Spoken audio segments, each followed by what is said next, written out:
अस्सलाम वालेकुम। मैं हूं डॉक्टर मसूद परवेज़। आज आपके साथ एक खुशखबरी शेयर करनी थी कि अब आपको हमारे से तिलों का तेल, गिरी का तेल, सरसों का तेल, कैनोला का तेल, जैतून का तेल, अरंड का तेल, ये सब तेल हमारे से मिल जाएंगे और ख़ालिस। अब मज़े की बात यह है कि जब आप बाज़ार से कैस्टर ऑयल या अरंड का तेल जाते हैं तो वो पतला होता है, जो ओरिजिनल होता है वो तो बहुत गाढ़ा होता है। इमरजेंसी मरी ट्रेनिंग का ऐलान। पहला दिन सोयाबीन मिला, दूसरा दिन सब्जियों और फलों को खुश्क करने का तरीका, दूसरा दिन दूसरी ट्रेनिंग अरंड की काश्त, खूबसूरत रहाइश माउंटेन व्यू, ट्रेनिंग के साथ मरी के नज़ारे वो भी सस्ते में। ट्रेनिंग फीस 5,000 खाना के बगैर और 6,500 खाना के साथ।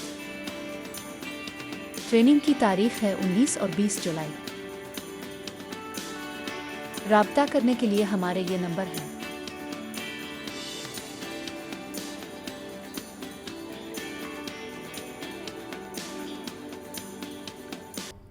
इसीलिए हमने अपने पास कुछ रखा हुआ है कि जो बंदे भी आए वो आके पहले चेक करें कि भाई असल कैस्टर ऑयल होता कैसे है। इतना गाढ़ा पहले आपने देखा है तेल? ये ज़बरदस्त तेल होता है। लोग इसको ब्लेंड करते हैं जिसकी वजह से ये पतला हो जाता है और वो ब्लेंड करके तो इसको सस्ता बेचते हैं। हमारे तेल अगर आप लेते हैं और इसमें 25% सरसों का तेल इस्तेमाल कर देते हैं, मिक्स कर देते हैं, तो भी ये काफ़ी गाढ़ा रहता है। तो इसका मतलब ये है कि लोग 25% से ज़्यादा, कहीं 30 या 40% डालते होंगे तो उनका पतला हुआ।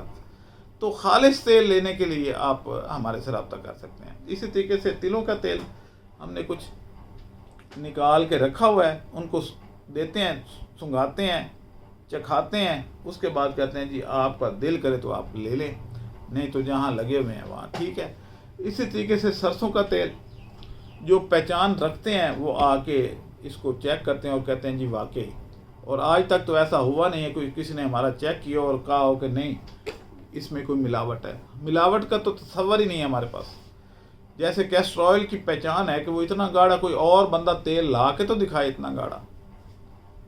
फिर लोग कहते हैं जी कि वो सर पे लगाया, बालों को कोई फ़र्क नहीं पड़ा। भाई तो आपने डाला कितना? आधा तो आपने मिक्स किया हुआ था, पता नहीं किस चीज़ का मिक्स किया हुआ था। जो लोग हमारे से लेके गए हैं और उन्होंने इस्तेमाल किया, 1 महीने बाद उनके बालों का रंग, उनके बालों की ग्रोथ बहुत तेज़ हुई। तो आप अगर ये चाहते हैं कि इस तरह की चीज़ें खालिस इस्तेमाल करना चाहते हैं तो हमारे पास आएँ, पहले चेक करें फिर ले जाएं, क्योंकि हम बेईमानी को हमने ख़त्म करना है, ये मिलावट ख़त्म करनी है।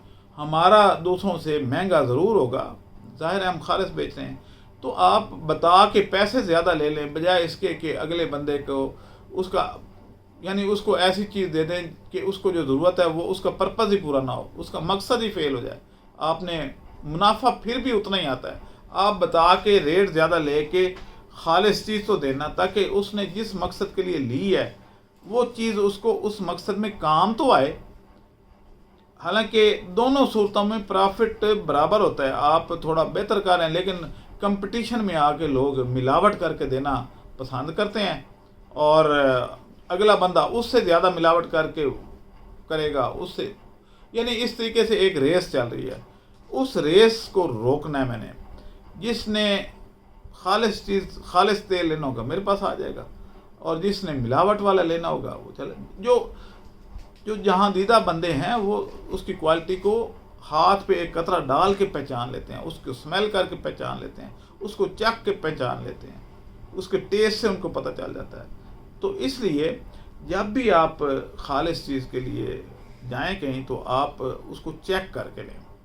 इसी तरीके से अब हम फर्दर भी काफ़ी चीज़ें कर रहे हैं, जैसे कि ये सोयाबीन जो है, ये इसका तेल भी अब हम इधर निकालने वाले हैं। ये देखें, ये हमारी क्वालिटी देखें और लोगों की कितना मोटा दाना है।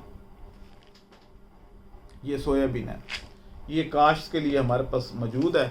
हम लोगों को काश्त करवा रहे हैं कि आप इसका 10 किलो अरंड के खेत में लगा लें 1 एकड़ में, तो इसकी फसल 3 महीने 3.5 महीने में आ जाती है। तमाम फसल की ख़रीदारी हम खुद करेंगे। एक दाना भी आप बाहर ना बेचना चाहें तो कोई मसला नहीं है, हमें दे दें। कोई रेट की परेशानी नहीं है, कुछ नहीं है, हम आपसे अच्छे रेट पे ख़रीद लेंगे। तो ये चीज़ें करने की ज़रूरत है। किसानों को गवर्नमेंट ने तो मार दिया, लेकिन हम अपने तई अपनी कोशिश से उसको खड़ा करने की कोशिश करेंगे ताकि वो खड़ा हो जाए और अपनी रोटी रोज़ी का बंदोबस्त करे। नहीं तो फिर सीसीडी उसको मारेगी, क्योंकि ज़ाहिर है वो क्राइम करेगा। तो किसान बेचारा जाए कहाँ पे? एक तरफ भूख है, दूसरी तरफ सीसीडी है, तो क्या करे?